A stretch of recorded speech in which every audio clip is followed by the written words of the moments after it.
அமெரிக்காவோட ஸ்டேட் செக்ரட்டரியாக இருக்கிற ஆண்டனி பிளிங்கன் அவர்கள் துருக்கிக்கு விசிட் பண்ணி செய்தியாளர் சந்திப்பில் பேசும்போது அக்டோபர் 7 நடந்த தாக்குதலை மாதிரி மீண்டும் ஒரு தாக்குதலானது இடம்பெறாத மாதிரி கவனத்தை செலுத்த வேண்டும் என்றும் காசா பகுதியில் இருக்கின்ற மக்களுக்கு தேவையான உதவிகளை செய்யணும், அதுக்கு நட்பு நாடுகள் எப்படியான உதவிகளை செய்வதற்கு தயாராக இருக்கிறார்கள் என்பதை பற்றி பேச வேண்டும், பிராந்தியத்தில் அமைதியானதை போடணும், அதுக்காண்டு பாசிட்டிவான ஆக்கப்பூர்வமான பங்களிப்பை செய்வதற்கு துருக்கியானது தயாராக இருக்கிறார்கள் என்பதை நான் உணர்ந்து கொள்கிறேன் என்றும் காசா பகுதியில் இருக்கின்ற மக்களுக்கு உச்சகட்ட பாதுகாப்பை கொடுப்பதை பற்றி ஆலோசனையில் ஈடுபட்டு கொண்டு வருகிறோம் என்றும் ஆண்டனி பிளிங்கன் அவர்கள் சொல்லியிருக்கார். அக்டோபர் 7 இஸ்ரேலுக்கு நடந்த தாக்குதலை மாதிரி மீண்டும் ஒரு தாக்குதலானது இடம்பெறக்கூடாது என்பதில் குறியாக இருக்கின்ற இந்த அமெரிக்காவுக்கு இந்த அக்டோபர் 7 முன்னம் இஸ்ரேலானது காசா பகுதிகள் செய்த கொடூரத்தை பற்றி கவலை கிடையாது. இந்த அக்டோபர் 7 தாக்குதலை கமாசின போராளிகள் இஸ்ரேலுக்கு செய்யக்க முன்னமே இஸ்ரேலானது ஒவ்வொரு நாளும் காசா பகுதிக்கு போய் அங்கே இருக்கிற மக்களை கைது பண்ணி கொண்டு போவார்கள், சின்ன குழந்தைகளை கைது பண்ணி கொண்டு போவார்கள். அதனை யாராவது தட்டி கேள்வி கேட்டால் அல்லது இஸ்ரேலோட இராணுவத்துக்கு எதிராக ஏதாவது வார்த்தை பேசினாலே அவர்களை துப்பாக்கியை கொண்டு சுட்டு கொலை பண்ணி விடுவார்கள். இப்படி தொடர்ந்து இஸ்ரேலோட இராணுவமானது செய்து கொண்டிருந்தார்கள். இதனை காசா பகுதிக்கு மட்டும் அவர்கள் செய்யல, அவர்கள் மேற்கு கரைக்கும் இந்த நடவடிக்கையில் இஸ்ரேலானது ஈடுபட்டு கொண்டிருந்தார்கள். இப்படியான கொடூரங்களை மேற்கு கரையிலும் செய்து கொண்டிருந்தார்கள். இப்படி இஸ்ரேலானது தொடர்ந்து செய்வார்கள். அதனை பற்றி மேற்குலக நாடுகளோ அமெரிக்காவோ எந்த விதமான கேள்விகளையும் கேட்க மாட்டார்கள். ஆனால் அனைத்தையுமே சகித்து கொண்டு இருந்த கமாசின போராளிகள் ஒரு கட்டத்தில் இஸ்ரேலுக்கு எதிரான தாக்குதலை மேற்கொண்ட உடனே கமாசின போராளிகள் இஸ்ரேலுக்கு எதிராக தீவிரவாத தாக்குதலை செய்துவிட்டார்கள். கமாசின போராளிகளை அழித்தொழிக்க வேண்டும், கமாசின போராளிகள் செய்த தாக்குதலை மாதிரி மீண்டும் ஒரு தாக்குதலானது இஸ்ரேலில் இடம்பெறக்கூடாது என்று அமெரிக்கா, மேற்குலக நாடுகள், ஐரோப்பிய இந்திய நாடுகள் எல்லாம் அனைத்துமே ஓடி வந்து இஸ்ரேலுக்கான சப்போர்ட்டை கொடுப்பார்கள். ஆனால் இதனைத்தானே கமாசின போராளிகள் ஒரு நாள் இஸ்ரேலுக்கு செய்ததைத்தானே ஒவ்வொரு நாளும் இஸ்ரேலானது காசா பகுதிக்கு செய்திருக்கிறார்கள், மேற்கு கரைக்கு செய்திருக்கிறார்கள்.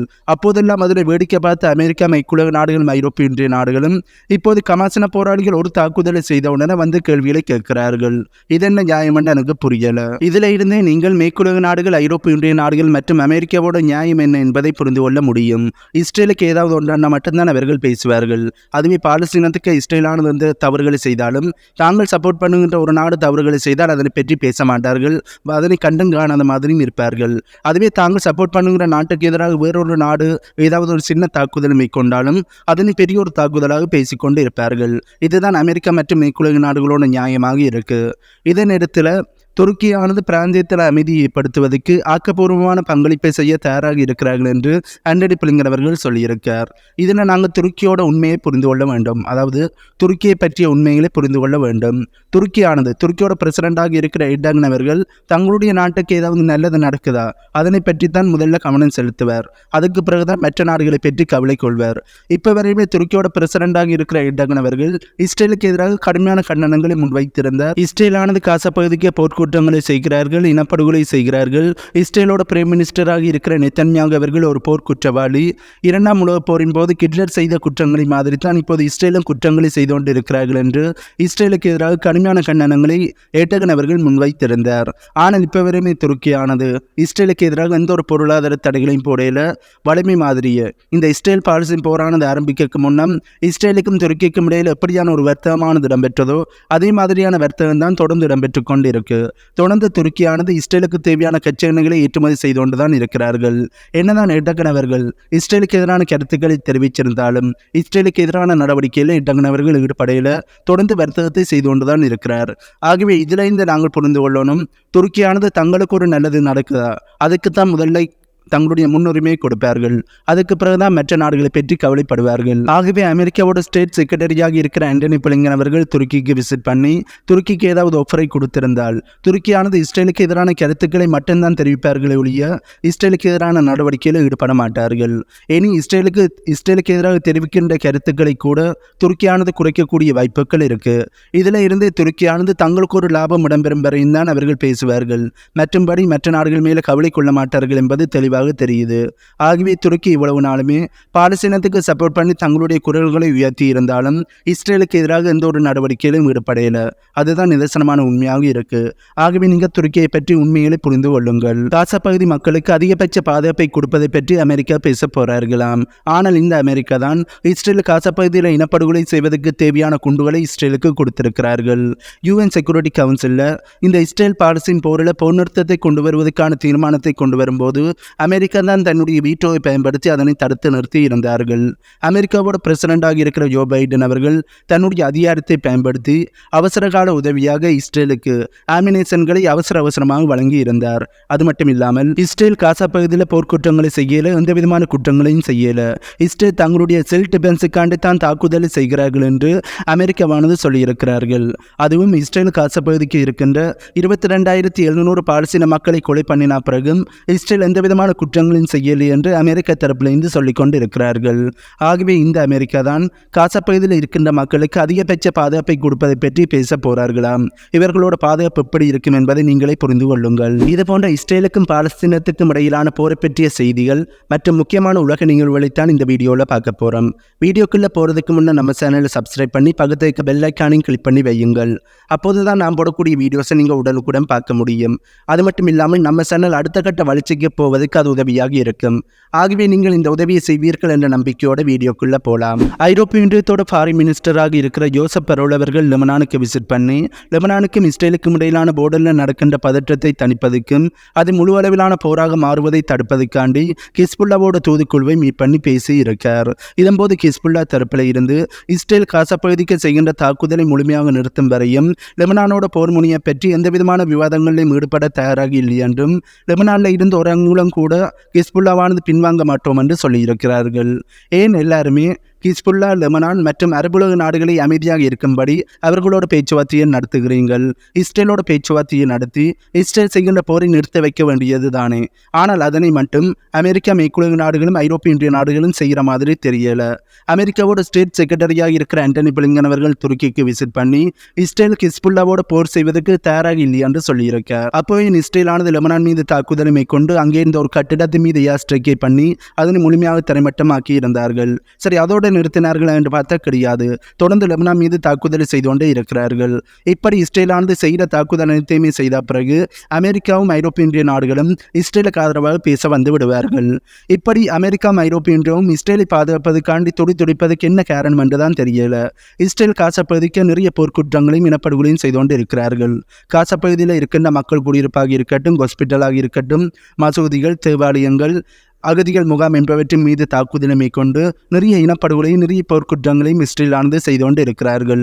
இப்படி இஸ்ரேலானது இனப்படுகொலை செய்கிறார்கள் என்பது இந்த உலகத்தில் இருக்கின்ற அனைத்து நாடுகளுக்கும் தெரியும். இப்படியான ஒரு சூழ்நிலையில் அமெரிக்கா மற்றும் ஐரோப்பிய ஒன்றியமானது இஸ்ரேலுக்கு சப்போர்ட் பண்ணி போனார்கள் என்றால் அவர்களோட நற்பெயரானது கெடும் என்பது அவர்களுக்கும் தெரியும்.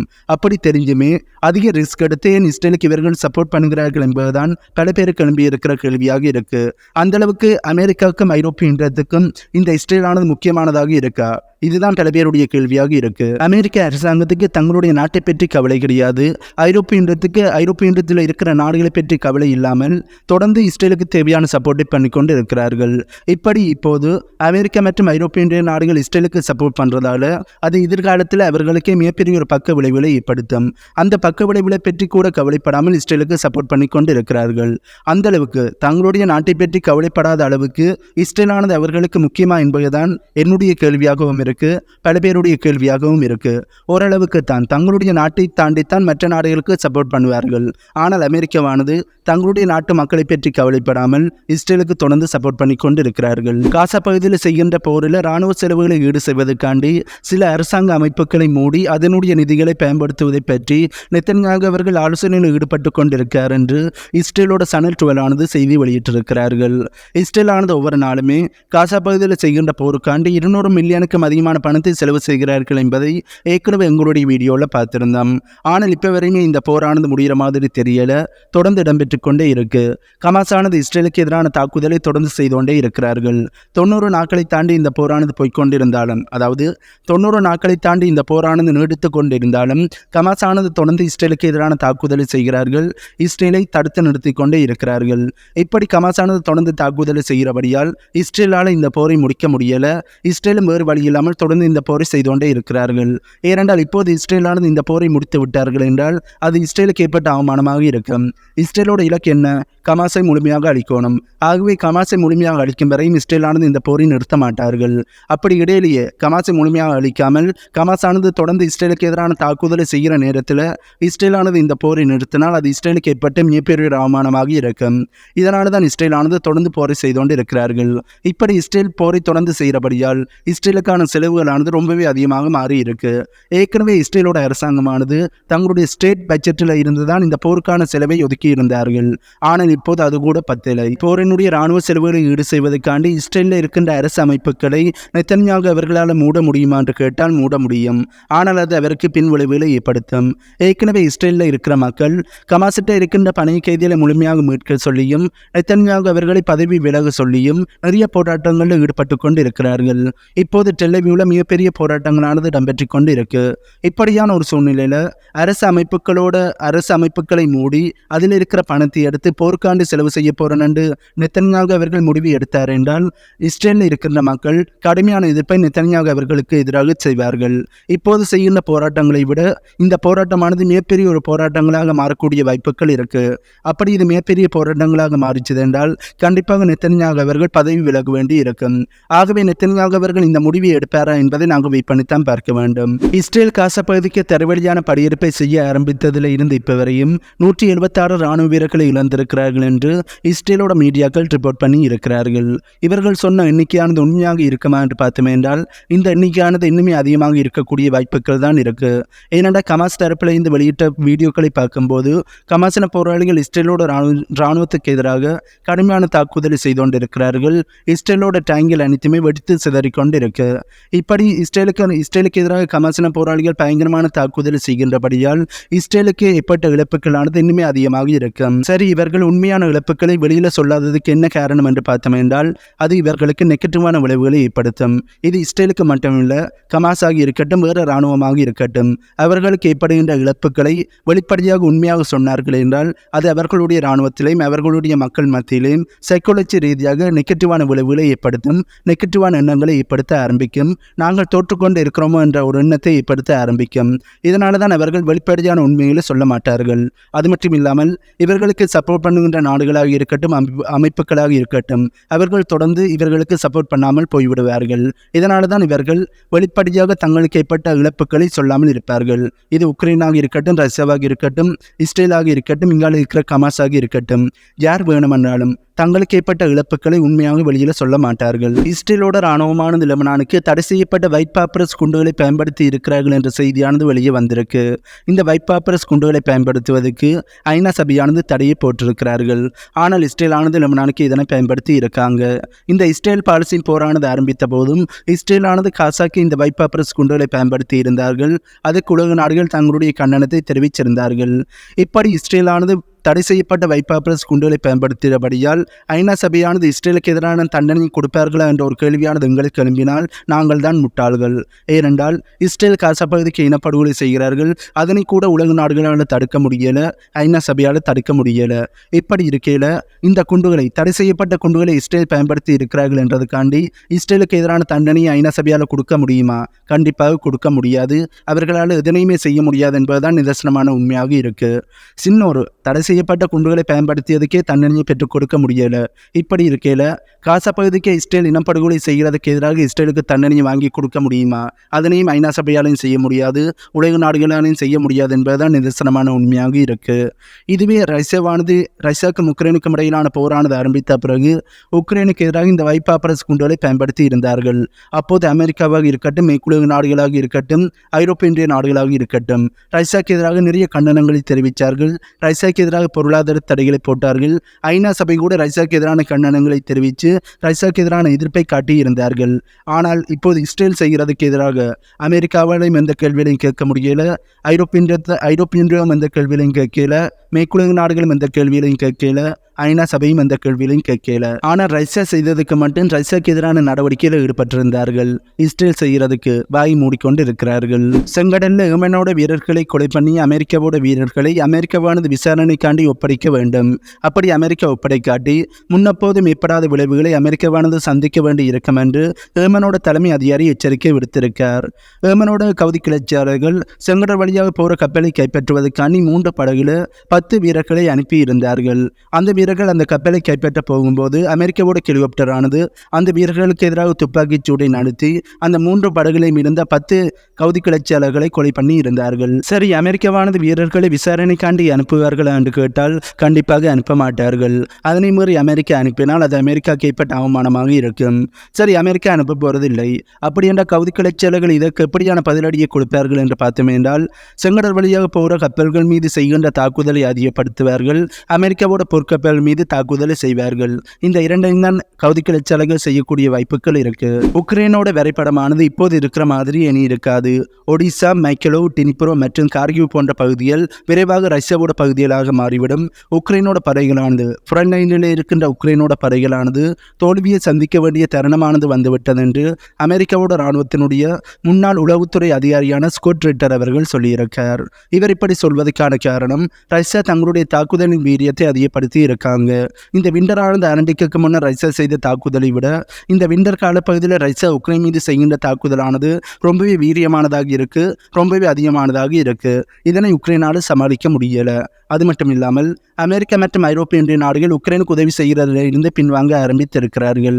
இதனால் உக்ரைனுக்கு போதுமான அளவு ஆயுதங்கள் இல்லாமல் ரஷ்யாட்டு தோல்வியடையக்கூடிய வாய்ப்புகள் ரொம்பவே அதிகமாக மாறியிருக்கு. உக்ரைனோட ஃப்ரண்ட் லைனில் இருக்கின்ற இராணுவ வீரர்கள் ஒன்றில் தோல்வி அடைவார்கள் அல்லது பின்வாங்க வேண்டிய ஒரு சூழ்நிலைக்கு தள்ளப்பட்டிருக்கிறார்கள். இதனால் உக்ரைனில் இருக்கின்ற நான் சொன்ன பகுதியில் அனைத்தையுமே ரஷ்யாவானது கைப்பற்றக்கூடிய வாய்ப்புகள் ரொம்பவே அதிகமாக இருக்கு. ஒயிட் ஹவுஸ் மற்றும் பென்டகனோட அதிகாரிகள் உக்ரைனுக்கு இப்போது பேட்ரியோட் ஏர் டிஃபென்ஸ் சிஸ்டங்களுக்கு தேவையான மிசைல்களை கொடுக்க முடியாது என்று சொல்லியிருக்கிறார்கள் என்றும், ஒரு மிசைலோட பிரைஸ் ஆனது 2.4 மில்லியன் அமெரிக்க டாலர்ஸ் என்று நியூயார்க் டைம் ஆனது செய்தி வெளியிட்டிருக்கிறார்கள். இதே நேரத்தில் உக்ரைனோட மேயர், உக்ரைனோட வெளிநாட்டு பார்ட்னர்ஸ் உக்ரைனை இப்போது கைவிட்டு விட்டார்கள் என்றால் நாங்கள் இந்த ரஷ்யா உக்ரைன் போரினுடைய ஆரம்ப நிலைக்கு போய்விடுவோம்.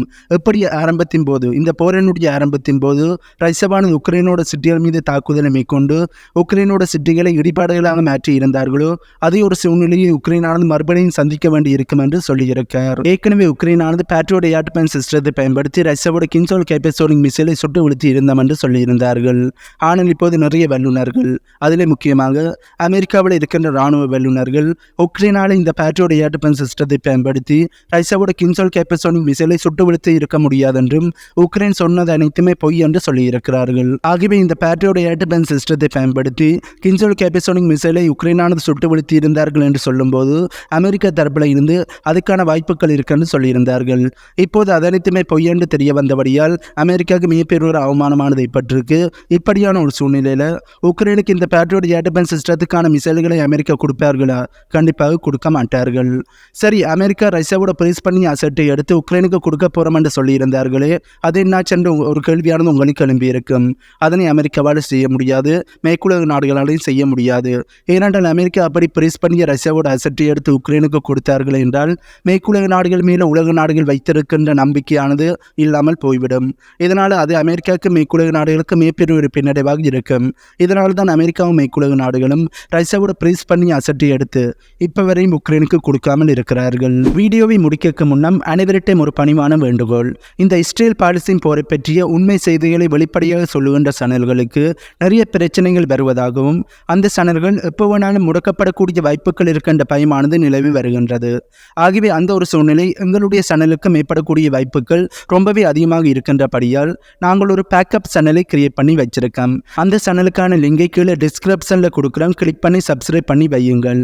அந்த சேனல்லையும் ரஷ்யா உக்ரைன் போர், இஸ்ரேல் பாலஸ்தீன் போரை பற்றிய செய்திகள் மற்றும் பல முக்கியமான வீடியோக்களை அப்லோட் பண்ணுவோம். ஆகவே மறக்காமல் அந்த சேனலை சப்ஸ்கிரைப் பண்ணி வையுங்கள்.